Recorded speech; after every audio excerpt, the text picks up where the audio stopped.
पहला प्रश्न है, गुलाम वंश का संस्थापक किसे माना जाता है? गुलाम वंश का संस्थापक किसे माना जाता है? ऑप्शन है पहला आराम शाह, दूसरा इल्तुतमिश, तीसरा रजिया सुल्तान को और चौथा कुतुबुद्दीन ऐबक को। तो बता दूं साथियों, इसका जो सही जवाब है ना वह है ऑप्शन नंबर चौथा, कुतुबुद्दीन ऐबक को। ठीक है, कुतुबुद्दीन ऐबक को गुलाम वंश का संस्थापक माना जाता है। ठीक है, अगला सवाल है, भारतीय रेल संग्रहालय कहाँ स्थित है? भारतीय रेल संग्रहालय कहाँ स्थित है? आपके ऑप्शन है पहला मुंबई, दूसरा कोलकाता, तीसरा नई दिल्ली और चौथा मुगल सराय। साथियों, इसका सही जवाब है नई दिल्ली। ठीक है, नई दिल्ली भारतीय रेल संग्रहालय कहाँ स्थित है? नई दिल्ली में। ठीक है, भारतीय रेल संग्रहालय कहाँ स्थित है? नई दिल्ली में। साथियों, यह 10 के 10 प्रश्न बहुत ही ज़्यादा इंपॉर्टेंट प्रश्न है, मोस्ट इम्पॉर्टेंट प्रश्न है, तो इसे ज़रूर नोट करना और वीडियो को अंत तक ज़रूर देखना। और चैनल पर नए हैं तो सब्सक्राइब ज़रूर कीजिएगा और कमेंट बॉक्स में बताना कि 10 प्रश्न में से कितने प्रश्न का जवाब आपने सही दिया है। ठीक है, तो अगला प्रश्न है, तुगलक वंश का अंतिम शासक कौन था? तुगलक वंश का अंतिम शासक कौन था? ऑप्शन है पहला सिकंदर शाह, दूसरा फिरोज तुगलक, तीसरा नसीरुद्दीन महमूद, चौथा इनमें से कोई नहीं। साथियों, इसका सही जवाब है नसीरुद्दीन महमूद। ठीक है, नसीरुद्दीन महमूद तुगलक वंश का अंतिम शासक था। याद रखना, कौन? नसीरुद्दीन महमूद तुगलक वंश का अंतिम शासक था। अगला सवाल है, निम्न में से कौन एक अर्धविकसित बच्चे को जन्म देता है? निम्न में से कौन एक अर्धविकसित बच्चे को जन्म देता है? ऑप्शन है पहला चूहा, दूसरा बकरी, तीसरा कंगारू और चौथा कीवी। साथियों, इसका सही जवाब है कंगारू। कंगारू एक अर्ध बच्चे को जन्म देता है स्टार्टिंग से ही। ठीक है, अगला सवाल है, दिल्ली सल्तनत के तहत कुल कितने राजवंशों ने शासन किया? दिल्ली सल्तनत के तहत कुल कितने राजवंशों ने शासन किया? ऑप्शन है पहला 3, दूसरा 5, तीसरा 6 और चौथा 8। सही जवाब है साथियों ऑप्शन नंबर दूसरा 5। ठीक है, 5 राजवंशों ने दिल्ली सल्तनत के तहत राज्य किया था। ठीक है, शासन किया था। अगला सवाल है, साथियों वीडियो पसंद आ रही है तो वीडियो को लाइक, शेयर और चैनल को सब्सक्राइब ज़रूर करना। अगला सवाल है, भारत में आज़ादी के समय कांग्रेस का अध्यक्ष कौन थे? भारत में आज़ादी के समय कांग्रेस का अध्यक्ष कौन था? आपके ऑप्शन है पहला JB कृपलानी, दूसरा सुभाष चंद्र बोस, तीसरा महात्मा गांधी और चौथा डॉक्टर राजेंद्र प्रसाद। सही जवाब है साथियों ऑप्शन नंबर पहला JB कृपलानी। ठीक है, भारत में आज़ादी के समय कांग्रेस का अध्यक्ष JB कृपलानी थे। ठीक है, अगला सवाल है, मोहम्मद गजनबी के साथ भारत आने वाला इतिहासकार कौन था? प्रश्न क्या है? मोहम्मद गजनबी के साथ भारत आने वाला इतिहासकार कौन था? ऑप्शन है पहला अलबरूनी, दूसरा डायमैक्स, तीसरा टॉलमी और चौथा मेगास्थनीज। सही जवाब है साथियों अलबरूनी। ठीक है, अलबरूनी मोहम्मद गजनबी के साथ भारत आने वाला इतिहासकार है। ठीक है, कौन? अलबरूनी। किसके साथ आया था? मोहम्मद गजनबी के साथ। ठीक है, अगला सवाल है, कार्ल मार्क्स किस देश के संबंधित हैं? कार्ल मार्क्स किस देश से संबंधित हैं? ऑप्शन है पहला, ये मोस्ट इंपॉर्टेंट प्रश्न है साथियों, नोट करना। कार्ल मार्क्स किस देश से संबंधित हैं? ऑप्शन है पहला फ्रांस, दूसरा कनाडा, तीसरा जर्मनी और चौथा यूनान। सही ऑप्शन है इसका जर्मनी। जर्मनी कार्ल मार्क्स देश से संबंधित है। ठीक है, किस देश से संबंधित है कार्ल मार्क्स? जर्मनी देश से, याद रखना। अगला सवाल है, पौधे का विकास सबसे अधिक किस ऋतु में होता है? पौधे का विकास सबसे अधिक किस ऋतु में होता है? यह तो आप लोगों को उम्मीद है कि पता ही होगा। ऑप्शन है पहला शीत ऋतु, दूसरा ग्रीष्म ऋतु, तीसरा वर्षा ऋतु और चौथा इनमें से कोई नहीं। सही जवाब है वर्षा ऋतु में। ठीक है, वर्षा ऋतु में पौधे का सबसे अधिक विकास होता है। ठीक है, अगला सवाल है, इलेक्ट्रॉन वोल्ट किसकी इकाई है? इलेक्ट्रॉन वोल्ट किसकी इकाई है? ऑप्शन है पहला शक्ति, दूसरा कार्य, तीसरा विभवांतर, चौथा विद्युत ऊर्जा। सही जवाब है साथियों ऑप्शन नंबर चौथा विद्युत ऊर्जा इलेक्ट्रॉन वोल्ट की इकाई है। इलेक्ट्रॉन वोल्ट की इकाई क्या है? पहला प्रश्न है, पागल बादशाह के नाम से किसे जाना जाता था? पागल बादशाह के नाम से किसे जाना जाता था? आपके ऑप्शन है पहला बलबन, दूसरा इल्तुतमिश, तीसरा मोहम्मद बिन तुगलक और चौथा सिकंदर लोदी। सही जवाब है साथियों ऑप्शन नंबर तीसरा, मोहम्मद बिन तुगलक को पागल बादशाह के नाम से जाना जाता था। ठीक है, किसे जाना जाता था पागल बादशाह के नाम से? मोहम्मद बिन तुगलक को। ठीक है, अगला सवाल है, पंचशीर घाटी कहाँ पर स्थित है? पंचशीर घाटी कहाँ पर स्थित है? आपके ऑप्शन है, पहला भूटान, दूसरा बांग्लादेश, तीसरा पाकिस्तान, चौथा अफगानिस्तान। सही जवाब है साथियों ऑप्शन नंबर चौथा, अफगानिस्तान में पंचशीर घाटी स्थित है। कहाँ पर पंचशीर घाटी स्थित है? अफगानिस्तान में। ठीक है, ऑप्शन नंबर चौथा सही है। अगला सवाल है, कृष्णदेव राय किससे के समकालीन थे? कृष्णदेव राय किसके समकालीन थे? ऑप्शन है, पहला आपका अकबर, दूसरा बाबर, तीसरा हुमायूं और चौथा जहांगीर। सही जवाब है साथियों ऑप्शन नंबर दूसरा, बाबर के समकालीन थे। कौन? कृष्णदेव राय। ठीक है, कृष्णदेव राय किसके समकालीन थे? बाबर के। याद रखना, मोस्ट इंपॉर्टेंट प्रश्न है। अगला सवाल है, डीजल इंजन का निर्माण निम्नलिखित में कहाँ होता है? डीजल इंजन का निर्माण निम्नलिखित में कहाँ होता है? आपके ऑप्शन से, पहला जमालपुर, दूसरा भोपाल, तीसरा वाराणसी और चौथा चित्रंज। तो सही जवाब है साथियों इसका ऑप्शन नंबर तीसरा, वाराणसी में डीजल इंजन का निर्माण होता है। कहाँ डीजल इंजन का निर्माण कहाँ होता है? वाराणसी में। ठीक है, अगला सवाल है, बांदीपुर राष्ट्रीय उद्यान कहाँ स्थित है? बांदीपुर राष्ट्रीय उद्यान कहाँ स्थित है? आपके ऑप्शन है, पहला राजस्थान, दूसरा कर्नाटक, तीसरा मध्य प्रदेश, चौथा पश्चिम बंगाल। सही जवाब है साथियों कर्नाटक में। ठीक है, ऑप्शन नंबर दूसरा सही हो जाएगा, बांदीपुर राष्ट्रीय उद्यान कर्नाटक में स्थित है। साथियों वीडियो पसंद आ रही है तो वीडियो को लाइक ज़रूर करना और कमेंट बॉक्स में बताना कि आप 10 प्रश्न में से कितने प्रश्न का आंसर सही किए हैं। ठीक है, इसका आंसर आप लोग हमें कमेंट बॉक्स में ज़रूर बताना और चैनल को सब्सक्राइब ज़रूर कर लीजिएगा। अगला सवाल है, किस रंग का तरंग दैर्ध्य सबसे अधिक होता है? किस रंग का तरंग दैर्ध्य सबसे अधिक होता है? आपके ऑप्शन है, पहला हरा, दूसरा लाल, तीसरा पीला और चौथा नीला। सही जवाब है साथियों ऑप्शन नंबर है दूसरा। ठीक है, लाल रंग। किस रंग का तरंग दैर्ध्य सबसे अधिक होता है? तो लाल रंग का तरंग दैर्ध्य सबसे अधिक होता है, याद रखना। अगला सवाल है, ब्लैक पैगोडा का मंदिर किस राज्य में स्थित है? ब्लैक पैगोडा का मंदिर किस राज्य में स्थित है? आपके ऑप्शन है, पहला बिहार, दूसरा असम, तीसरा उड़ीसा और चौथा उत्तर प्रदेश। तो इसका सही जवाब है साथियों ऑप्शन नंबर तीसरा, उड़ीसा। ब्लैक पैगोडा का मंदिर कहाँ स्थित है? उड़ीसा में स्थित है। कौन सा मंदिर? ब्लैक पैगोडा का मंदिर। ठीक है, यह मोस्ट इम्पॉर्टेंट प्रश्न है। अगला सवाल है, भारतीय राष्ट्रीय कांग्रेस की स्थापना कहाँ हुई? भारतीय राष्ट्रीय कांग्रेस की स्थापना कहाँ हुई?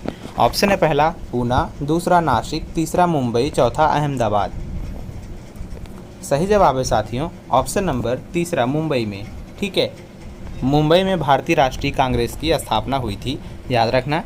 अगला सवाल है, भारतीय राष्ट्रीय कांग्रेस का संस्थापक कौन था? भारतीय राष्ट्रीय कांग्रेस का संस्थापक कौन था? ऑप्शन है, पहला दादा भाई नौरोजी, दूसरा A.O. ह्यूम और तीसरा है महात्मा गांधी, चौथा है जवाहरलाल नेहरू। तो साथियों इसका सही जवाब है A.O. ह्यूम। ठीक है, ऑप्शन नंबर दूसरा सही हो जाएगा। A.O. ह्यूम भारतीय राष्ट्रीय कांग्रेस के संस्थापक थे। कौन थे संस्थापक? A.O. ह्यूम। किसके संस्थापक थे? भारतीय राष्ट्रीय कांग्रेस के। ठीक है, अगला सवाल है, अमोनिया गैस को बनाने में किसका प्रयोग किया जाता है? अमोनिया गैस को बनाने में किसका प्रयोग किया जाता है? आपके ऑप्शन है, पहला तांबा, दूसरा निकिल, तीसरा लोहे का चूर्ण और चौथा है आयोडीन। तो इसका सही जवाब है साथियों ऑप्शन नंबर तीसरा, लोहे का चूर्ण। ठीक है, अमोनिया गैस बनाने में किसका प्रयोग किया जाता है? लोहे का चूर्ण का प्रयोग। पहला प्रश्न है, टिहरी बांध की ऊंचाई लगभग कितनी है? टिहरी बांध की ऊंचाई लगभग कितनी है? ऑप्शन है, पहला 250.5 मीटर, दूसरा ऑप्शन है 280.5 मीटर, तीसरा ऑप्शन है 260.5 मीटर और चौथा ऑप्शन है 270.5 मीटर। तो साथियों इसका सही जवाब होगा 260.5 मीटर। ठीक है, टिहरी बांध की ऊंचाई लगभग कितनी है? 260.5 मीटर।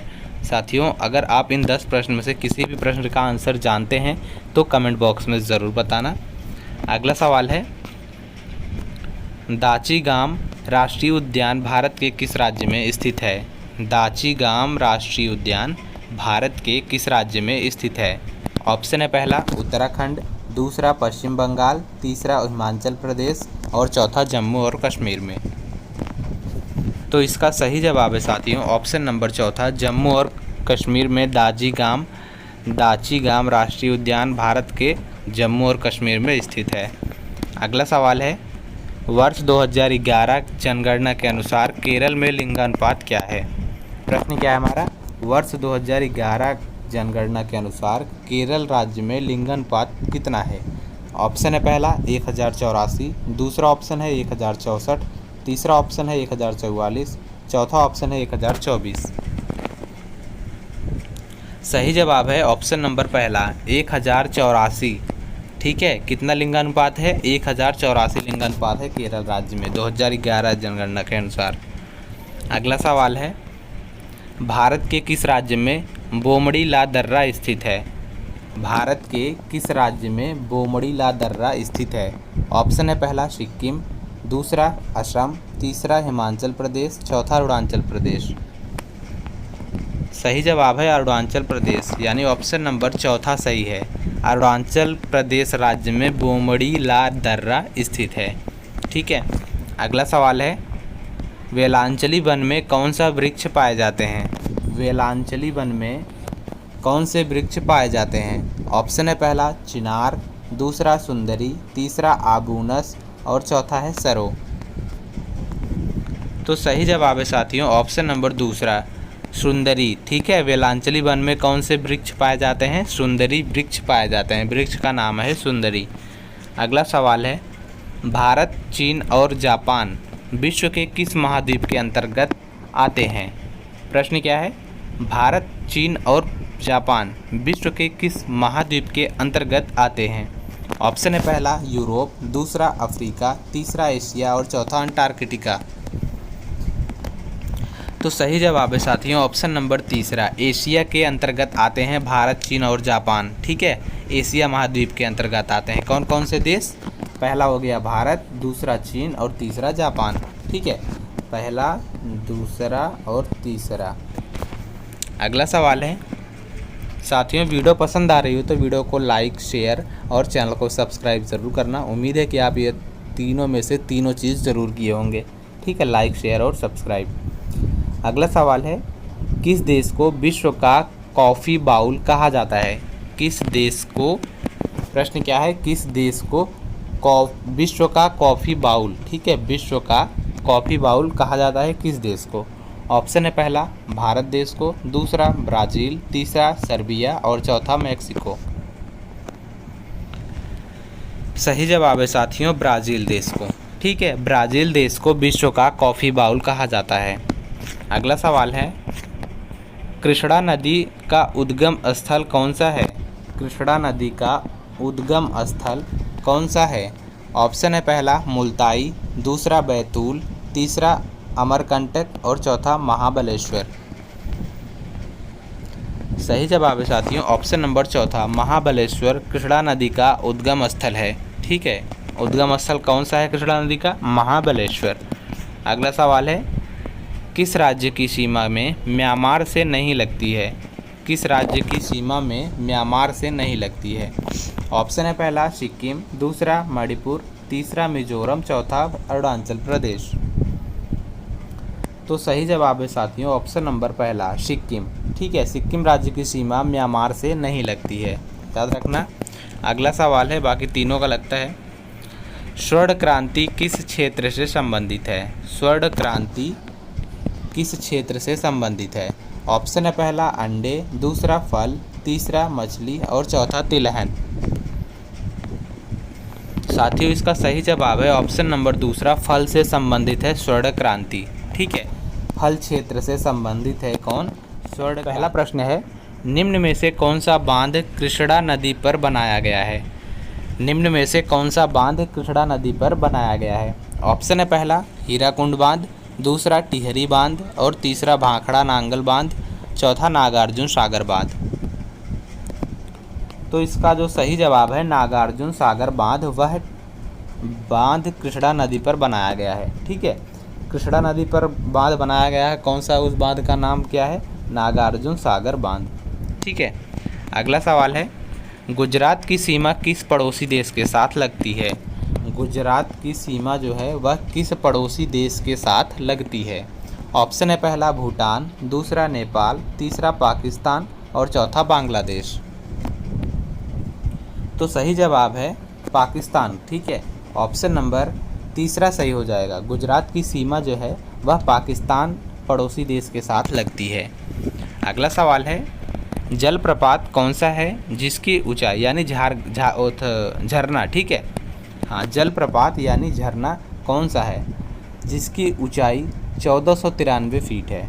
ऑप्शन है पहला कुंचिकल जलप्रपात, दूसरा बरकाना जलप्रपात, तीसरा थालैयर जलप्रपात और चौथा मीनमुट्टी जलप्रपात। तो इसका जो सही जवाब है वह है कंचिकल जलप्रपात। ठीक है, कुंचिकल है। ठीक है, कुंचिकल जलप्रपात की ऊंचाई कितनी है? 1493 फीट है, याद रखना। अगला सवाल है, भारत के किस राज्य में गारो खासी पर्वत श्रेणी स्थित है? प्रश्न क्या है, भारत के किस राज्य में गारो खासी पर्वत श्रेणी स्थित है? ठीक है, ऑप्शन है पहला सिक्किम, दूसरा मेघालय, तीसरा उड़ीसा और चौथा मिजोरम। सही जवाब है इसका ऑप्शन नंबर दूसरा, मेघालय राज्य में स्थित है गारो खासी पर्वत श्रेणी। ठीक है, अगला सवाल है, पूर्व में भारत की सीमा किन किन देशों से लगती है? पूर्व में भारत की सीमा किन किन देशों से लगती है? ऑप्शन है पहला भूटान और अफगानिस्तान, दूसरा चीन, नेपाल और भूटान, तीसरा ऑप्शन है पाकिस्तान और अफगानिस्तान के बीच में लगती है और चौथा ऑप्शन है म्यांमार और बांग्लादेश के साथ। तो इसका सही जवाब है ऑप्शन नंबर चौथा। ठीक है, म्यांमार और बांग्लादेश के साथ पूर्व भारत की सीमा लगती है। पूर्व भारत की सीमा पूर्व दिशा में भारत की सीमा जो है किन किन देशों के साथ लगती है? म्यांमार और बांग्लादेश। अगला सवाल है, लिपुलेख दर्रा भारत के किस राज्य में स्थित है? क्या लिपुलेख दर्रा भारत के किस राज्य में स्थित है? ऑप्शन है पहला असम, दूसरा जम्मू और कश्मीर, तीसरा उत्तराखंड और चौथा हिमाचल प्रदेश। सही जवाब है ऑप्शन नंबर तीसरा, उत्तराखंड। लिपुलेख दर्रा भारत के किस राज्य में स्थित है? उत्तराखंड राज्य में लिपुलेख दर्रा स्थित है। अगला सवाल है, तिब्बत में ब्रह्मपुत्र नदी को किस नाम से जाना जाता है? तिब्बत देश में ब्रह्मपुत्र नदी को किस नाम से जाना जाता है? ऑप्शन है पहला लोहित, दूसरा दिहाग, तीसरा दिबंग और चौथा संगरपो। यह मोस्ट इम्पॉर्टेंट प्रश्न है साथियों, इसको नोट कर लीजिएगा, कंपटीशन एग्जाम में ज़रूर पूछा जाएगा। तो इसका सही जवाब है ऑप्शन नंबर चौथा, संगरपो। ठीक है, अत्संगरपो जो है तिब्बत में ब्रह्मपुत्र नदी अत्संगरपो के नाम से जाना जाता है। अगला सवाल है, शोर मंदिर भारत के किस राज्य में स्थित है? कौन सा मंदिर? शोर मंदिर भारत के किस राज्य में स्थित है? ऑप्शन है पहला उड़ीसा, दूसरा केरल, तीसरा महाराष्ट्र, चौथा तमिलनाडु। सही जवाब है ऑप्शन नंबर चौथा, तमिलनाडु में। ठीक है, शोर मंदिर भारत के किस राज्य में है? तमिलनाडु में है। अगला सवाल है, दूध सागर झरना कहाँ स्थित है? दूध सागर झरना कहाँ स्थित है?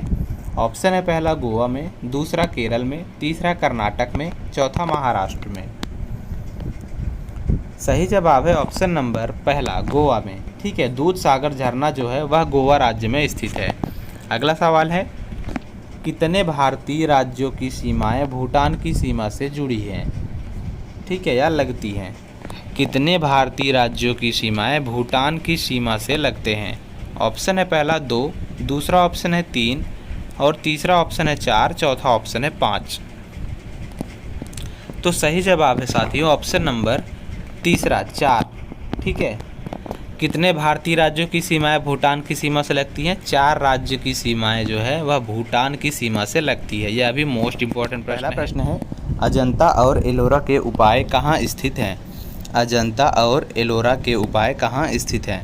ऑप्शन है पहला आगरा, दूसरा सागर, तीसरा लद्दाख और चौथा औरंगाबाद में।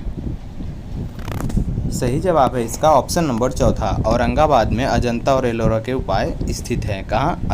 औरंगाबाद में। ठीक है, अगला सवाल है, पेनल्टी किक शब्द किस खेल से संबंधित है? पेनल्टी किक शब्द किस खेल से संबंधित है? ऑप्शन है पहला क्रिकेट, दूसरा हॉकी, तीसरा फुटबॉल और चौथा वॉलीबॉल। सही जवाब है इसका ऑप्शन नंबर तीसरा, फुटबॉल से। ठीक है, किससे संबंधित है पेनल्टी किक शब्द? फुटबॉल से। साथियों, यह प्रश्न कंपटीशन एग्जाम में ज़रूर पूछे जाते हैं। अगर आप SSC, GD, RPF, CRPF, police किसी भी कंपटीशन एग्जाम की तैयारी कर रहे हैं तो उसमें ज़रूर पूछा जाएगा। ठीक है, लाइक एसएससी, जीडी। अगला सवाल है, लेंस की क्षमता का मात्रक क्या होगा? लेंस की क्षमता का मात्रक क्या होगा? ऑप्शन है पहला रिएक्टर, दूसरा पार्शिक, तीसरा डायप्टर और चौथा कनेक्टर। सही जवाब है ऑप्शन नंबर तीसरा, डायप्टर। ठीक है, डायप्टर लेंस की क्षमता का मात्रक होता है। याद रखना, ये तो पता ही होगा जो डेली जीके क्वेश्चन का एनालिसिस करते हैं। अगला सवाल है, अमेरिका की खोज किसने की थी? अमेरिका की खोज किसने की थी? ऑप्शन है पहला कोलंबस, दूसरा रॉबर्ट पियरी, तीसरा कैप्टन कुक और चौथा वास्को डी गामा। सही जवाब होगा कोलंबस। ठीक है, अमेरिका की खोज कोलंबस ने की थी। अगला सवाल है, योजना आयोग का अध्यक्ष कौन होता है? योजना आयोग का अध्यक्ष कौन होता है? ऑप्शन है पहला राष्ट्रपति, दूसरा प्रधानमंत्री, तीसरा लोकसभा अध्यक्ष, चौथा राज्यसभा अध्यक्ष। सही जवाब है ऑप्शन नंबर दूसरा, प्रधानमंत्री। योजना आयोग का अध्यक्ष कौन होता है? प्रधानमंत्री होता है, यानी ऑप्शन नंबर दूसरा सही है। अगला सवाल है, साथियों वीडियो पसंद आ रही हो तो वीडियो को लाइक ज़रूर करना और कमेंट बॉक्स में बताना कि वीडियो कैसी है और चैनल को सब्सक्राइब ज़रूर कर लीजिएगा। अगला सवाल है, पानी का घनत्व किस ताप पर सबसे अधिक होता है? पानी का घनत्व किस ताप पर सबसे अधिक होता है? ऑप्शन है पहला 1 डिग्री सेल्सियस, दूसरा 0 डिग्री सेल्सियस पर, तीसरा 4 डिग्री सेल्सियस पर और चौथा है 3 डिग्री सेल्सियस पर। तो इसका सही जवाब है ऑप्शन नंबर तीसरा, 4 डिग्री सेल्सियस पर पानी का घनत्व सबसे अधिक होता है। ठीक है, किस ताप पर सबसे अधिक होता है पानी का घनत्व? तो 4 डिग्री सेल्सियस पर सबसे अधिक ताप होता है। ठीक है, अगला सवाल है, रेगुलेटिंग एक्ट कब पारित हुआ था? रेगुलेटिंग एक्ट कब पारित हुआ था? ऑप्शन है पहला 1770, दूसरा 1771, तीसरा 1772, चौथा 1773। सही जवाब है ऑप्शन नंबर चौथा, 1773 में। ठीक है, रेगुलेटिंग एक्ट कब पारित किया गया? 1773 ईस्वी में। अगला सवाल है, कलिंग पुरस्कार किस क्षेत्र में दिया जाता है? कलिंग पुरस्कार किस क्षेत्र में दिया जाता है? ऑप्शन है पहला कृषि क्षेत्र में, दूसरा विज्ञान क्षेत्र में, तीसरा संगीत क्षेत्र में और चौथा क्रिकेट क्षेत्र में। सही ऑप्शन है इसका विज्ञान क्षेत्र में। ठीक है, कलिंग पुरस्कार किस क्षेत्र में दिया जाता है? विज्ञान क्षेत्र में। अगला सवाल है, अनुच्छेद 370 भारत के किस क्षेत्र में लागू था? अनुच्छेद 370 भारत के किस क्षेत्र में लागू था? याद रखना, लागू था। ऑप्शन है पहला महाराष्ट्र, दूसरा असम, तीसरा मणिपुर और चौथा जम्मू कश्मीर। सही जवाब है इसका ऑप्शन नंबर चौथा, जम्मू कश्मीर में लागू था अनुच्छेद 370। अगला सवाल है, उत्तरी गोलार्ध का सबसे बड़ा दिन कब होता है? उत्तरी गोलार्ध का सबसे बड़ा दिन कब होता है? ऑप्शन है पहला 23 जून को, दूसरा 22 जून को, तीसरा 21 जून को और चौथा 23 जुलाई को। सही जवाब है इसका 21 जून। ठीक है, 21 जून को उत्तरी गोलार्ध का सबसे बड़ा दिन होता है। कब? 21 पहला सवाल है, भारत की पहली महिला राज्यपाल का नाम क्या है? भारत की पहली महिला राज्यपाल का नाम क्या है? ऑप्शन है सरोजनी नायडू, दूसरा पद्मजा नायडू, तीसरा है विजय लक्ष्मी पंडित और चौथा है शारदा मुखर्जी। साथियों, इसका सही जवाब है ऑप्शन नंबर पहला। ठीक है, सरोजनी नायडू। भारत की पहली महिला राज्यपाल का नाम क्या है? सरोजनी नायडू। ठीक है, इसका सही जवाब हो जाएगा ऑप्शन नंबर पहला। अगला सवाल है, भारत का राष्ट्रगान किसने लिखा था? भारत का राष्ट्रगान किसने लिखा था, यानी राष्ट्रगान के लेखक कौन है? ऑप्शन है पहला सरदार वल्लभ भाई पटेल, दूसरा रविंद्रनाथ टैगोर, तीसरा है श्रीकांत शुक्ला और चौथा है ज्योति वेंकटचलम। सही जवाब है साथियों ऑप्शन नंबर दूसरा रविंद्रनाथ टैगोर। ये इसका आंसर तो अधिकतर लोगों को पता होगा, ठीक है, और जिसको नहीं पता होगा तो वो मतलब जी के प्रश्न जानता ही नहीं है, कुछ नहीं जानता, ठीक है। जिसको यह प्रश्न नहीं पता है इस प्रश्न का आंसर कि राष्ट्रगान के लेखक कौन है, ठीक है। अगला सवाल है भारत के मध्य में कौन सी रेखा गुजरती है। यह मोस्ट इम्पॉर्टेंट प्रश्न है। भारत के मध्य में कौन सी रेखा गुजरती है। ऑप्शन है पहला ग्रीनविच रेखा, दूसरा भूमध्य रेखा, तीसरा कर्क रेखा और चौथा मकर रेखा। तो इसका सही जवाब होगा साथियों कर्क रेखा, ठीक है। भारत के मध्य में कौन सी रेखा गुजरती है, कर्क रेखा, उसका नाम है कर्क रेखा, ठीक है। अगला सवाल है कर्क रेखा कितने राज्यों से होकर गुजरती है। कर्क रेखा कितने राज्यों से होकर गुजरती है। ऑप्शन है पहला 7, दूसरा 8, तीसरा 2 और चौथा 5। तो बता दो साथियों इसका सही जवाब होगा ऑप्शन नंबर दूसरा 8, ठीक है। कर्क रेखा 8 राज्यों से होकर गुजरती है। और कौन कौन से राज्य हैं इसका आंसर आप लोग हमें कमेंट बॉक्स में बताइए। यह प्रश्न आपके लिए है कि कर्क रेखा कौन कौन से राज्यों से होकर गुजरती है। 8 राज्यों से होकर गुजरती है और उन 8 राज्यों का नाम आप हमें कमेंट बॉक्स में ज़रूर बताना, ठीक है। अपना नाम भी जिसने इसका जवाब दिया है उसका नाम ज़रूर बताना। अगला सवाल है भारत के किस राज्य की समुद्र तट रेखा सबसे लंबी है। भारत के किस राज्य की समुद्र तट रेखा सबसे लंबी है। ऑप्शन है पहला गुजरात, दूसरा महाराष्ट्र, तीसरा मध्य प्रदेश और चौथा है कोलकाता। साथियों इसका जो सही जवाब है ना वह है ऑप्शन नंबर पहला गुजरात, ठीक है। भारत के किस राज्य की समुद्र तट रेखा सबसे लंबी है, गुजरात राज्य के, ठीक है। साथ में वीडियो पसंद आ रही है तो वीडियो को लाइक शेयर सब्सक्राइब ज़रूर करना। अगला सवाल है भारत में शीत मरुस्थल कौन सा है। भारत में शीत मरुस्थल कौन सा है। ऑप्शन है पहला मनाली, दूसरा शिमला, तीसरा लद्दाख और चौथा सिक्किम। तो सही जवाब है साथियों ऑप्शन नंबर तीसरा लद्दाख, ठीक है। लद्दाख जो है वह सबसे शीत मरुस्थल है, ठीक है। अगला सवाल है एक सेकंड, हाँ, भारत की सबसे बड़ी मीठे पानी की झील कहाँ स्थित है। भारत की सबसे बड़ी मीठे पानी की झील कहाँ स्थित है। ऑप्शन है पहला चेन्नई, दूसरा गोवा, तीसरा शिमला और चौथा जम्मू कश्मीर। सही जवाब है ऑप्शन नंबर चौथा जम्मू कश्मीर में। सबसे बड़ी मीठे पानी की झील कहाँ पर है, जम्मू कश्मीर में है भारत के।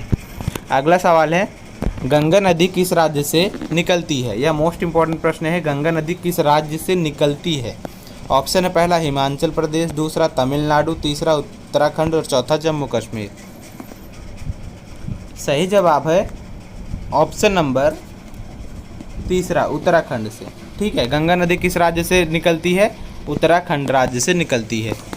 अगला सवाल है भारत का सबसे ऊंचा बांध कौन सा है। यह भी मोस्ट इम्पॉर्टेंट प्रश्न है।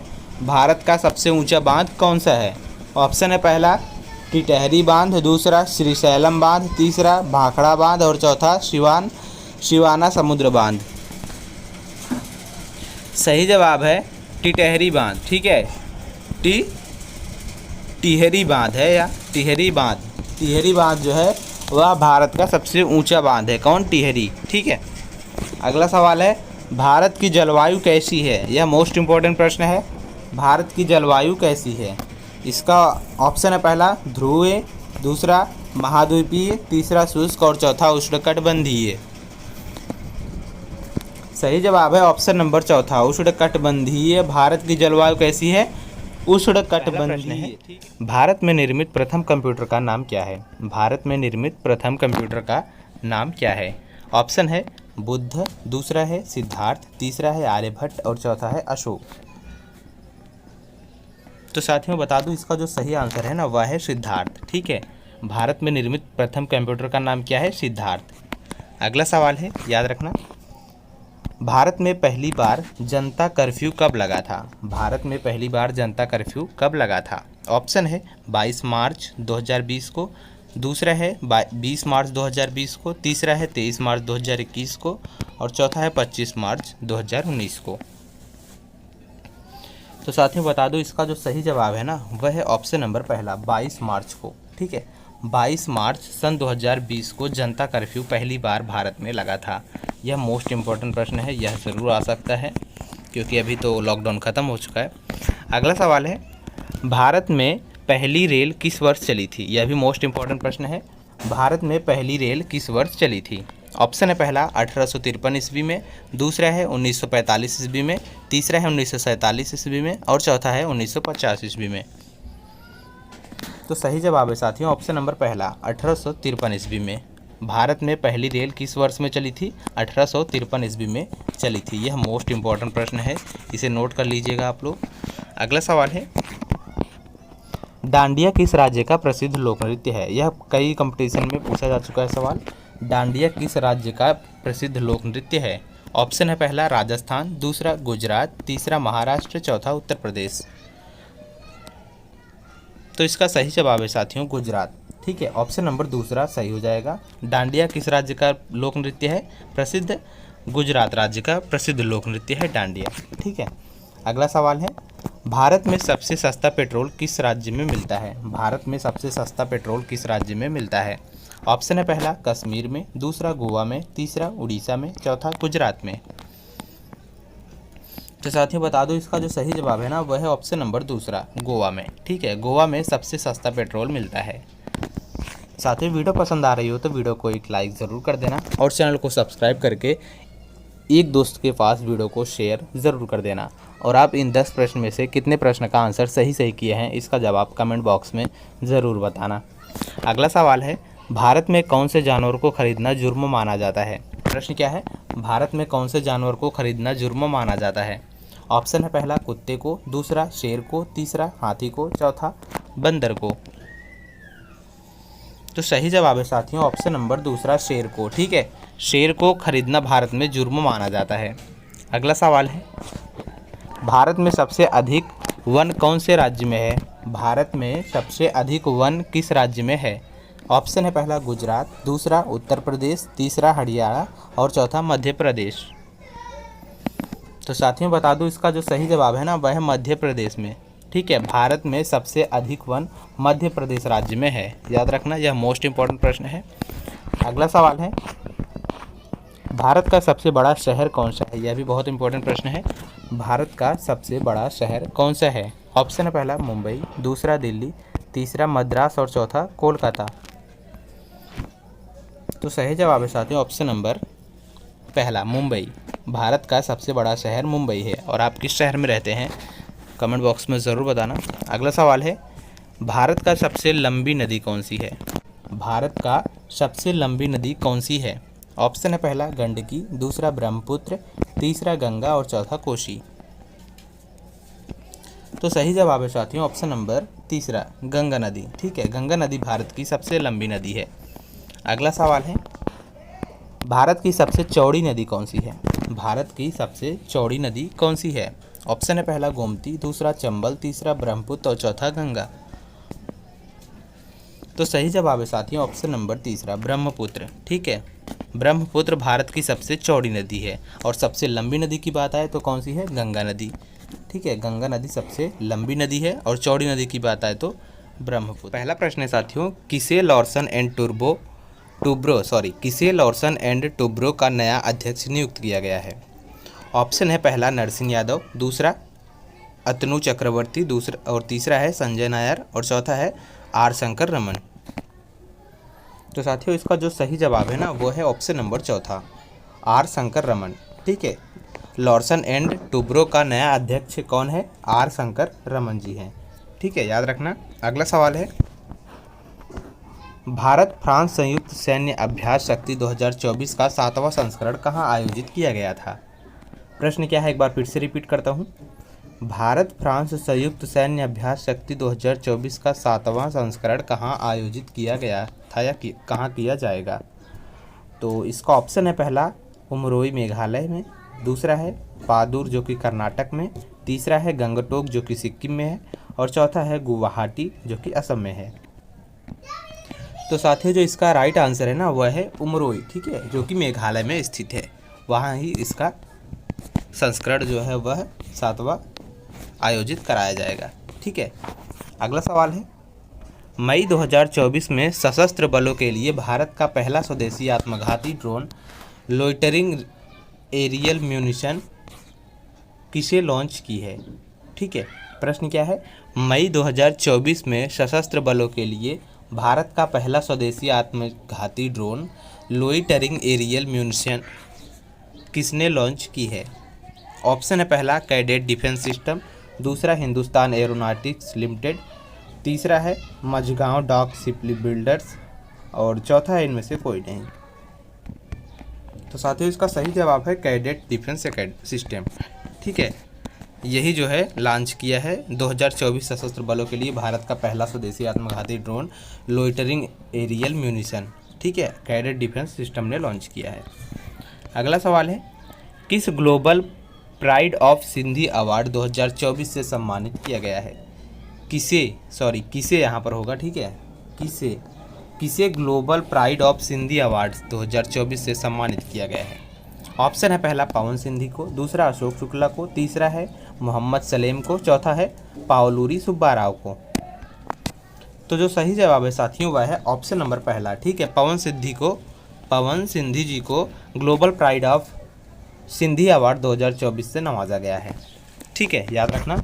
अगला सवाल है, सबसे अमीर शहरों की रिपोर्ट 2024 में किस भारतीय शहर को दुनिया के शीर्ष 50 सबसे अमीर शहरों में शामिल किया गया है। ऑप्शन है पहला मुंबई, दूसरा दिल्ली, तीसरा है मुंबई व दिल्ली और चौथा इनमें से कोई नहीं। तो साथियों बता दो इसका जो सही जवाब है ना ऑप्शन नंबर तीसरा। ठीक है, मुंबई व दिल्ली दोनों को सबसे अमीर शहरों में शामिल किया गया है, जो कि मुंबई शायद 24वें नंबर पर आती है और पहला नंबर है जो कि जो सबसे अमीर शहर है वह है न्यूयॉर्क। ठीक है, याद रखना। अगला सवाल है, साथियों वीडियो पसंद आ रहे हो तो वीडियो को लाइक शेयर और चैनल को सब्सक्राइब जरूर करना। अगला सवाल है, संयुक्त राष्ट्र द्वारा किस दिन को विश्व फुटबॉल दिवस के रूप में घोषित किया गया है। किस दिन को। ऑप्शन है पहला 10 जून, दूसरा 25 मई, तीसरा 20 मई और चौथा 25 जून। साथ ही इसका सही जवाब है 25 मई। ठीक है, 25 मई को विश्व फुटबॉल दिवस मनाया जाता है, याद रखना। अगला सवाल है, राष्ट्रपति द्रौपदी मुर्मू ने सुपरस्टार चिरंजीवी और वैजयंती माला को किस पद से सम्मानित किया है अभी। ऑप्शन है पहला पद्म विभूषण से, दूसरा है पद्म भूषण से, तीसरा पद्मश्री से और चौथा इनमें से कोई नहीं। तो साथियों बता दो इसका जो सही जवाब है ना वह है पद्म विभूषण से, याद रखना, पद्म विभूषण से सम्मानित किया है। अगला सवाल है, किस देश में माता तीर्थ औंसी उत्सव 2024 मनाया गया है। किस देश में माता तीर्थ औंसी उत्सव 2024 मनाया गया है। ऑप्शन है पहला नेपाल, दूसरा भारत, तीसरा म्यांमार, चौथा चीन। सही जवाब है साथियों नेपाल में माता तीर्थ औंसी उत्सव 2024 अभी मनाया गया है। अगला सवाल है, वर्ष 2024 में महिलाओं के खिलाफ हिंसा से निपटने के लिए पहला कानून किसने अपनाया है। ठीक है, तो ऑप्शन है पहला अफ्रीकी संघ, दूसरा यूरोपीय संघ, तीसरा ब्रिक्स, चौथा सार्क। तो सही जवाब है साथियों यूरोपीय संघ। ठीक है, यूरोपीय संघ जो है वह महिलाओं के खिलाफ हिंसा के निपटने के कानून जो है वह अपनाया है किसने, अफ्रीकी संघ ने। अगला सवाल है, उन्नत वायु श्वास इंजन के लिए तरल रैमजेट ईंधन का सफल परीक्षण किसके द्वारा किया गया है। ऑप्शन है पहला DMSRDE, दूसरा इसरो, तीसरा BPCL और चौथा टाटा। सही जवाब है साथियों DMSRDE, उन्नत वायु श्वास इंजन के लिए तरल रैमजेट ईंधन का सफल परीक्षण DMSRDE के द्वारा किया गया है। और इसका जो फुल फॉर्म होता है DMSRDE का साथियों वह है रक्षा सामग्री और भंडार अनुसंधान एवं विकास प्रतिष्ठान। यह इसका फुल प्रश्न है, लोकसभा के प्रथम अध्यक्ष कौन थे। लोकसभा के प्रथम अध्यक्ष कौन थे। तो साथियों ऑप्शन आपके सामने है, आप लोग इसका आंसर कीजिए कमेंट बॉक्स में। सही जवाब है साथियों ऑप्शन नंबर पहला M अनंत सैनम अयंगर। ठीक है, लोकसभा के प्रथम अध्यक्ष कौन थे, M अनंत सैनम अयंगर जो है वे लोकसभा के प्रथम अध्यक्ष थे। ठीक है, अगला सवाल है, लोकसभा की प्रथम महिला अध्यक्ष कौन थी। ऑप्शन आपके सामने है, इसका आंसर कीजिए आप लोग कमेंट बॉक्स में कि लोकसभा की प्रथम महिला अध्यक्ष कौन थी। लोकसभा की प्रथम महिला अध्यक्ष कौन थी। साथियों बता दूं, इसका जो सही जवाब है ना वो है ऑप्शन नंबर तीसरा। ठीक है, मीरा कुमार। मीरा कुमार लोकसभा की प्रथम महिला अध्यक्ष हैं। ठीक है, याद रखना। अगला सवाल है साथियों, यह कंपटीशन एग्ज़ाम में ज़रूर पूछा जाएगा। ठीक है, और अभी तो चुनाव भी हो रहा है लोकसभा का, तो लोकसभा में कौन आएगा इस बार, इसका कमेंट आप में ज़रूर करना। ठीक है, कि इस बार कौन जीतने वाला है। तो अगला प्रश्न है, 17वीं लोकसभा के अध्यक्ष कौन थे। 17वीं लोकसभा के अध्यक्ष कौन थे। ऑप्शन आपके सामने है, इसका आंसर कीजिए आप लोग कमेंट बॉक्स में। तो साथियों बता दूं, इसका जो सही जवाब है ओम बिरला। ठीक है, ओम बिरला 17वीं लोकसभा के अध्यक्ष थे। कौन, ओम बिरला। और अभी कौन सी लोकसभा होने वाली है, 18वीं। ठीक है, तो देखना इसका अध्यक्ष कौन होते हैं। अगला सवाल है, लोकसभा में केंद्र शासित प्रदेशों के लिए अधिकतम कितने सीटें हो सकती हैं। लोकसभा में केंद्र शासित प्रदेशों के लिए अधिकतम कितनी सीटें हो सकती हैं।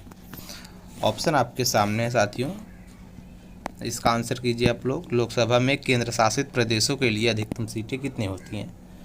तो बता दूं साथियों, ऑप्शन नंबर चौथा 20 सही है। ठीक है, 20 सीटें हो सकती हैं केंद्र शासित प्रदेशों के लिए लोकसभा केंद्र में। ठीक है, अगला सवाल है, लोकसभा को विशेष परिस्थिति में कार्यकाल से पहले कौन विघटित कर सकता है। प्रश्न बहुत इंपॉर्टेंट है। प्रश्न है हमारा, लोकसभा को विशेष परिस्थिति में कार्यकाल से पहले कौन विघटित कर सकता है। ऑप्शन आपके सामने है, इसका आंसर कीजिए आप लोग कमेंट बॉक्स में। तो साथियों मैं बता दूं, इसका जो सही जवाब है ना वह है ऑप्शन नंबर तीसरा, राष्ट्रपति ही केवल विघटित कर सकता है। ठीक है, विशेष परिस्थिति में कार्यकाल को।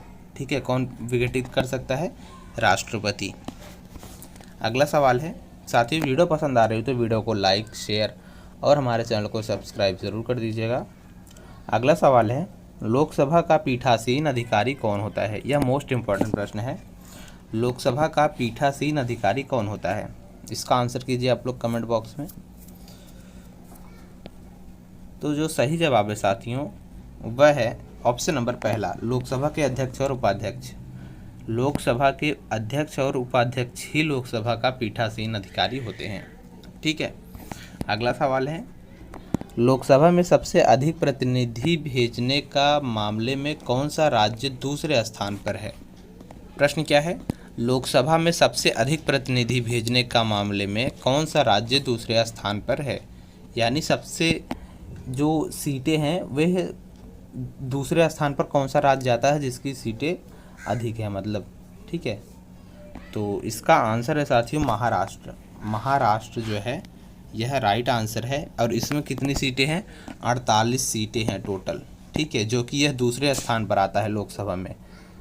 ठीक है, कितनी सीटें हैं, दूसरे नंबर पर कौन है लोकसभा में, कितनी सीटें हैं, तो महाराष्ट्र आता है जो कि 48 सीटें हैं। और प्रथम है मतलब पहले स्थान पर कौन है, वह है यूपी। ठीक है, यूपी में, और यूपी में कितनी सीटें हैं, 80 सीटें हैं टोटल। ठीक है, और तीसरे नंबर पर कौन आता है, पहले पे तो यूपी हो गया और दूसरे पे महाराष्ट्र हो गया और तीसरे पे आता है साथियों बिहार। ठीक है, ये वाला तीसरे पे बिहार आता है जो कि इस पे है टोटल कितनी सीटें, 40 सीटें हैं। कितनी, 40 सीटें हैं। अगला सवाल है, याद रखना, जब अध्यक्ष और उपाध्यक्ष दोनों के पद पर रिक्त हों तो लोकसभा की अध्यक्षता कौन करता है। यह मोस्ट इम्पॉर्टेंट प्रश्न है। प्रश्न है, जब अध्यक्ष और उपाध्यक्ष दोनों के पद पर रिक्त हो तो लोकसभा की अध्यक्षता कौन करेगा। ऑप्शन आपके सामने है, इसका आंसर कीजिए आप लोग कमेंट बॉक्स में। तो साथियों बता दूं, इसका सही जवाब होगा ऑप्शन नंबर तीसरा, राष्ट्रपति द्वारा नियुक्त लोकसभा अध्यक्ष सदस्य। ठीक है, जब अध्यक्ष और उपाध्यक्ष के दोनों पद रिक्त होते हैं तो उसका जो नेतृत्व करता है तो वह कौन अध्यक्षता करता है, राष्ट्रपति द्वारा नियुक्त लोकसभा सदस्य। ठीक है, कोई भी सदस्य हो। अगला सवाल है, आमतौर पर लोकसभा में सदन का नेता कौन होता है। यह मोस्ट इम्पोर्टेंट प्रश्न है। आमतौर पर लोकसभा में सदन का नेता कौन होता है। ऑप्शन आपके सामने है, इसका भी आंसर कीजिए आप लोग कमेंट बॉक्स में। तो सही जवाब है साथियों ऑप्शन नंबर चौथा, प्रधानमंत्री। ठीक है, आमतौर पर लोकसभा सदन का नेता कौन होता है, प्रधानमंत्री होता है। अगला सवाल है, लोकसभा का सदस्य बनने के लिए न्यूनतम आयु कितनी होनी चाहिए? ये तो ऑलमोस्ट सबको पता होगा। लोकसभा का सदस्य बनने के लिए न्यूनतम आयु कितनी होनी चाहिए? 25 वर्ष। 25 वर्ष आप होने चाहिए, तभी लोकसभा का सदस्य बन सकते हैं। पहला प्रश्न है साथियों, 2024 में कौन सी लोकसभा का चुनाव है? 2024 में कौन सी लोकसभा का चुनाव है? ऑप्शन आपके सामने है। पहला है 20वीं, दूसरा है 18वीं, और तीसरा है 16वीं, और चौथा है 19वीं। तो बता दूं साथियों, इसका राइट आंसर है 18वीं लोकसभा चुनाव हो रहा है इस बार। ठीक है, 17 तक हो चुका है, इस बार 18वीं लोकसभा चुनाव है। यह जानना बहुत इम्पोर्टेंट है साथियों। और अगला प्रश्न है, भारत में लोकसभा का चुनाव कितने साल के अंतराल में होता है? यह तो ऑलमोस्ट सबको मालूम होगा कि भारत में लोकसभा का चुनाव कितने अंतराल में होता है। तो 5 साल में होता है। बताइए आप लोगों को, 5 साल में लोकसभा का चुनाव होता है एक बार। ठीक है, अगला सवाल है, वर्तमान में भारत में लोकसभा निर्वाचन क्षेत्र की कुल संख्या कितनी है? वर्तमान में भारत में लोकसभा निर्वाचन क्षेत्र की कुल संख्या कितनी है, मतलब कुल कितनी सीटें हैं? ऑप्शन आपके सामने हैं। पहला है 550, दूसरा है 552, तीसरा है 543, और चौथा है 530। तो सही जवाब है साथियों ऑप्शन नंबर तीसरा, 543। बिल्कुल सही आप लोगों ने बताया होगा। तो और इस 10 प्रश्न में से कितने प्रश्न का आंसर आप पहले से जानते हैं, इसका आंसर आप लोग हमें कमेंट में ज़रूर बताना। ठीक है, तो वर्तमान में भारत में लोकसभा निर्वाचन क्षेत्र की कुल संख्या कितनी है? 543 सीटें हैं। ठीक है, अगला सवाल है, भारत के किस राज्य में लोकसभा सीट की संख्या सर्वाधिक है? याद रखना, सर्वाधिक है, मतलब भारत के किस राज्य में लोकसभा सीट की संख्या सर्वाधिक है? याद रखना, सर्वाधिक है। ठीक है, सबसे ज़्यादा सीटें किस राज्य में है भारत के? ऑप्शन है, पहला राजस्थान, दूसरा पश्चिम बंगाल, तीसरा महाराष्ट्र, और चौथा उत्तर प्रदेश। तो बता दूं साथियों, इनमें से राइट आंसर है उत्तर प्रदेश। ठीक है, सबसे अधिक लोकसभा की सीटें वह कहाँ हैं? उत्तर प्रदेश में है। ठीक है, जो कि कितनी सीटें हैं? 80 सीटें हैं। ठीक है, याद रखना 80 सीटें हैं उत्तर प्रदेश में लोकसभा के। ठीक है, और सबसे ज़्यादा सीटें हैं। अगला सवाल है, स्वतंत्र भारत की लोकसभा का पहला सत्र कब आयोजित किया गया? प्रश्न क्या है? स्वतंत्र भारत की लोकसभा का पहला सत्र कब आयोजित किया गया? ऑप्शन आपके सामने है। पहला ऑप्शन है 13 जून 1951, और दूसरा ऑप्शन है 13 जून 1952, तीसरा ऑप्शन है 13 मई 1952, और चौथा ऑप्शन है 13 मई 1951। तो साथियों बता दो, इसका जो सही जवाब है 13 मई 1952। ठीक है, 13 मई 1952, यानी ऑप्शन नंबर तीसरा सही हो जाएगा। ठीक है, ऑप्शन नंबर तीसरा सही है। क्या है? 13 मई सन 1952 ईस्वी को लोकसभा का पहला सत्र आयोजित हुआ था। ठीक है, अगला सवाल है, भारतीय संसद में प्राथमिक सदन किसे कहा जाता है? भारतीय संसद में प्राथमिक सदन किसे कहा जाता है? ऑप्शन आपके सामने है। पहला है राज्यसभा को, दूसरा लोकसभा को, तीसरा राष्ट्रपति को, और चौथा है उपराष्ट्रपति को। तो सही जवाब है साथियों लोकसभा को। ठीक है, भारतीय संसद में प्राथमिक सदन किसे कहा जाता है? लोकसभा को। याद रखना, लोकसभा को प्राथमिक सदन कहा जाता है भारतीय संसद में। अगला सवाल है साथियों, वीडियो पसंद आ रही हो तो वीडियो को लाइक ज़रूर करना और चैनल को सब्सक्राइब करना बिल्कुल भी मत भूलना। अगला सवाल है, लोकसभा का पहली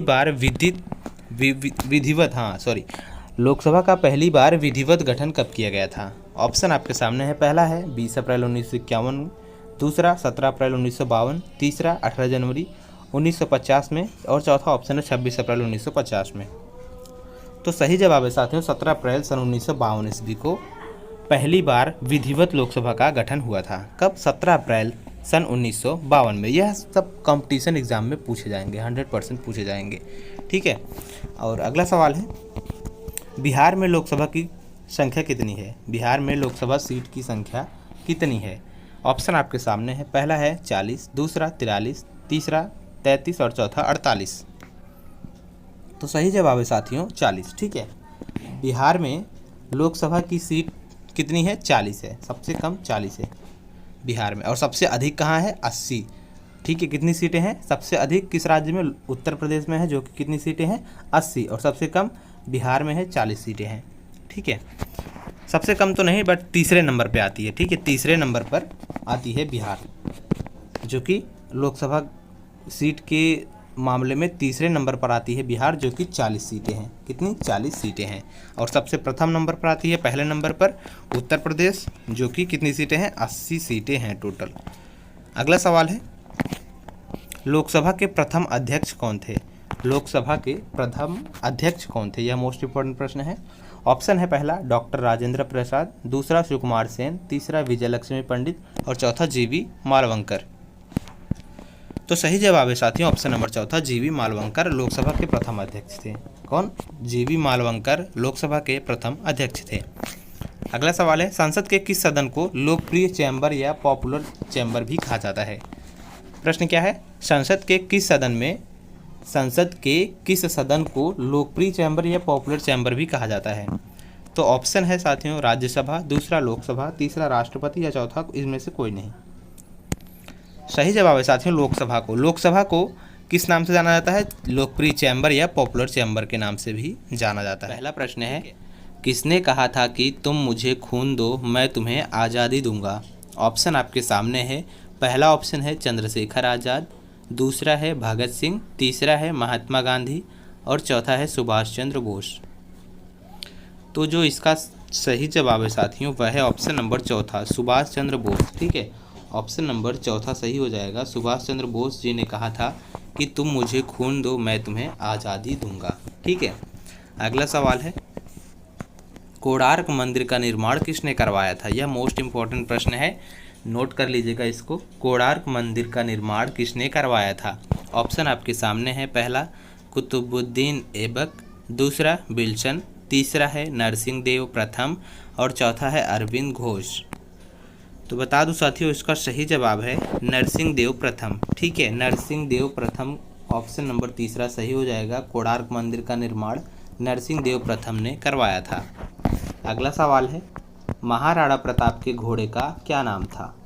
इसका आंसर तो सभी लोगों को पता होगा, जिनको पता है कमेंट बॉक्स में ज़रूर बताएं। ठीक है, तो ऑप्शन है पहला चेतन, दूसरा चेतक, तीसरा चिट्ठी और चौथा है चेतू। तो इसका जवाब तो पता ही है साथियों, ऑप्शन नंबर दूसरा चेतक। महाराणा प्रताप के घोड़े का नाम चेतक है। यह बहुत ही चर्चामयी विषय है। ठीक है, यह तो बहुत लोग जानते हैं।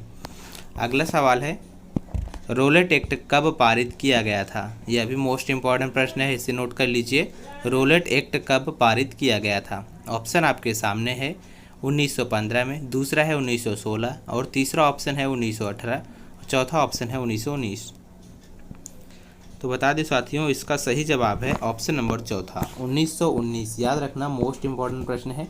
रोलेट एक्ट कब पारित किया गया? सन 1919 में। ठीक है, यह एसएससी जीडी में भी पूछा जा सकता है।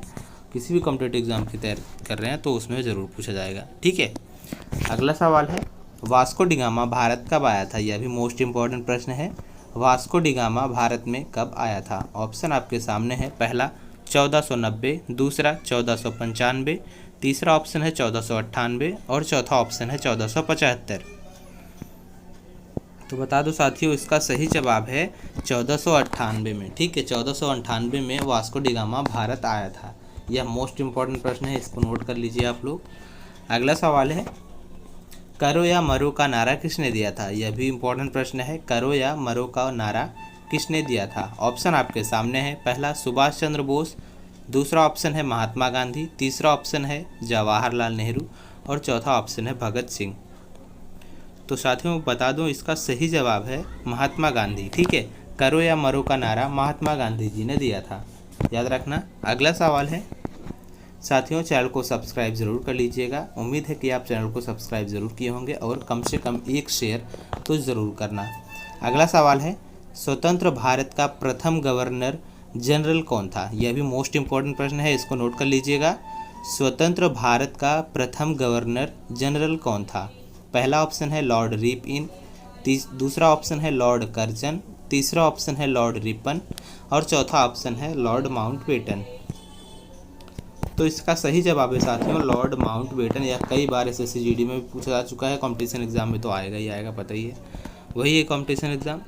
अगला सवाल है, गौतम बुद्ध को ज्ञान की प्राप्ति कहाँ हुई थी? गौतम बुद्ध को ज्ञान की प्राप्ति कहाँ हुई थी? यह भी मोस्ट इम्पोर्टेंट प्रश्न है।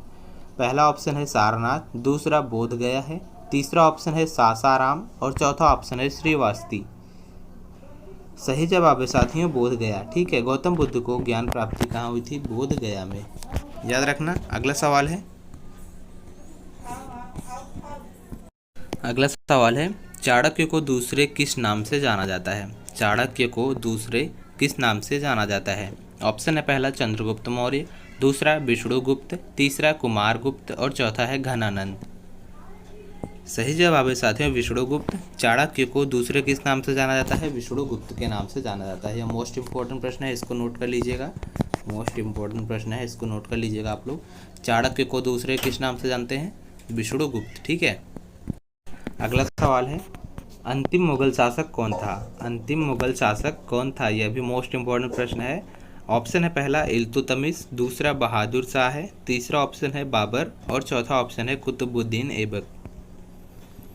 तो साथियों बता दूं इसका सही जवाब है बहादुर शाह। ठीक है। अंतिम मुगल शासक कौन था? बहादुर शाह अंतिम मुगल शासक। पहला प्रश्न है, 22 मार्च को आईपीएल 2024 का उद्घाटन कहाँ किया गया था? 22 मार्च को आईपीएल 2024 का उद्घाटन कहाँ किया गया था? ऑप्शन है पहला मुंबई, दूसरा दिल्ली, तीसरा कोलकाता और चौथा चेन्नई। तो इसका जो सही जवाब है साथियों वह है चेन्नई। ठीक है। आईपीएल 2024 का उद्घाटन कहाँ किया गया था? चेन्नई में किया गया था, याद रखना साथियों। अगला सवाल है, 2024 में आईपीएल का कौन सा संस्करण खेला जा रहा है? 2024 में आईपीएल का कौन सा संस्करण खेला जा रहा है? ऑप्शन है 17वां, दूसरा है 18वां, तीसरा है 16वां और चौथा है 19वां। तो इसका सही जवाब है साथियों ऑप्शन नंबर पहला 17वां संस्करण खेला जा रहा है आईपीएल 2024 का। ठीक है। ऑप्शन नंबर पहला सही है। अगला सवाल है, भारतीय घरेलू क्रिकेट के क्षेत्र में आईपीएल का विस्तृत रूप क्या है? मतलब आईपीएल का फुल फॉर्म क्या है? ऑप्शन है आपके सामने, पहला है इंटरनेशनल प्रीमियर लीग, दूसरा है इंडियन प्रीमियर लीग, तीसरा है इंडियन प्राइम लीग और चौथा है इंडियन प्रो लीग। तो इसका जो सही जवाब है साथियों वह है ऑप्शन नंबर दूसरा, इंडियन प्रीमियर लीग। ठीक है। याद रखना आईपीएल का फुल फॉर्म क्या है? Indian Premier League. याद रखना प्रीमियर लीग है। ठीक है, इंडियन प्रीमियर लीग। अगला सवाल है साथियों, आईपीएल 2024 में कितनी टीमें हिस्सा ले रही हैं? आईपीएल 2024 में कितनी टीमें हिस्सा ले रही हैं? ऑप्शन है पहला 12, दूसरा 14, तीसरा 10 और चौथा है 8। तो सही जवाब है साथियों ऑप्शन नंबर तीसरा 10 टीम टोटल हिस्सा ले रही हैं आईपीएल 2024 में। ठीक है। अगला सवाल है, आईपीएल 2024 के लिए मुंबई इंडियंस के नए कप्तान कौन बने हैं? आईपीएल 2024 के लिए मुंबई इंडियंस के नए कप्तान कौन बने हैं? पहला ऑप्शन है सूर्य कुमार यादव, दूसरा है हार्दिक पांड्या, तीसरा है फाफ डू प्लेसिस और चौथा है शुभमन गिल। सही जवाब है साथियों हार्दिक पांड्या, जो कि अभी काफ़ी वाद विवाद हुआ है हार्दिक पांड्या को जो कप्तान बनाया गया है रोहित शर्मा को हटा करके। तो अभी इस पर बहुत ज़्यादा फैंस नाराज़ हैं, लेकिन हार्दिक पांड्या को मुंबई इंडियंस का कप्तान बनाया गया है। अगला सवाल है, आईपीएल 2024 के लिए टाइटल स्पॉन्सर क्या है? यह मोस्ट इंपॉर्टेंट प्रश्न है। आईपीएल 2024 के लिए टाइटल स्पॉन्सर क्या है? ऑप्शन है पहला जियो, दूसरा टाटा, तीसरा वीवो और चौथा है ड्रीम 11। तो सही जवाब है साथियों टाटा। ठीक है, टाटा आईपीएल 2024 के लिए स्पॉन्सर है, याद रखना। अगला प्रश्न है साथियों, वर्तमान में आईपीएल के चेयरमैन कौन है? यह मोस्ट इंपॉर्टेंट प्रश्न है। वर्तमान में आईपीएल के चेयरमैन कौन है? तो ऑप्शन है पहला राजीव गोयल, दूसरा सौरभ गांगुली, तीसरा रवि शास्त्री और चौथा अरुण धूमल। तो सही जवाब है साथियों अरुण धूमल। ठीक है, अरुण धूमल आईपीएल के चेयरमैन है। अगला सवाल है, IPL franchise Chennai Super Kings के मालिक कौन है? IPL franchise Chennai Super Kings के मालिक कौन है? ऑप्शन है पहला एन श्रीनिवासन, दूसरा है संजीव गोयनका और तीसरा है गौतम अडानी और चौथा है एमएस धोनी। तो सही जवाब है साथियों एन श्रीनिवासन। ठीक है, चेन्नई सुपर किंग्स के मालिक कौन है? एन श्रीनिवासन जो है ये चेन्नई सुपर किंग्स के मालिक हैं। अगला सवाल है, आईपीएल इतिहास के सबसे महंगे खिलाड़ी कौन है? यह बहुत इंपॉर्टेंट प्रश्न है। आईपीएल इतिहास के सबसे महंगे खिलाड़ी कौन है? पहला ऑप्शन है मार्को यानसेन, दूसरा मिचेल जॉनसन, तीसरा मिचेल स्टार्क और चौथा है पैट कमिंस। सही जवाब है साथियों मिचेल स्टार्क। ऑप्शन नंबर दूसरा सही है। ठीक है, मिचेल स्टार्क ये हैं आईपीएल के सबसे महंगे खिलाड़ी। तो मिचेल स्टार्क जो है वे दुनिया इतिहास के सबसे महंगे खिलाड़ी हैं। ठीक है, अगला सवाल है इंडियन प्रीमियर लीग IPL किस प्रकार का टूर्नामेंट है? यह भी बहुत इम्पोर्टेंट प्रश्न है। इंडियन प्रीमियर लीग IPL किस प्रकार का टूर्नामेंट है? ऑप्शन है पहला ODI, दूसरा T20, तीसरा टेस्ट है और चौथा T10। तो सही जवाब है साथियों ऑप्शन नंबर दूसरा T20 है। साथ में वीडियो पसंद आए तो वीडियो को लाइक शेयर सब्सक्राइब जरूर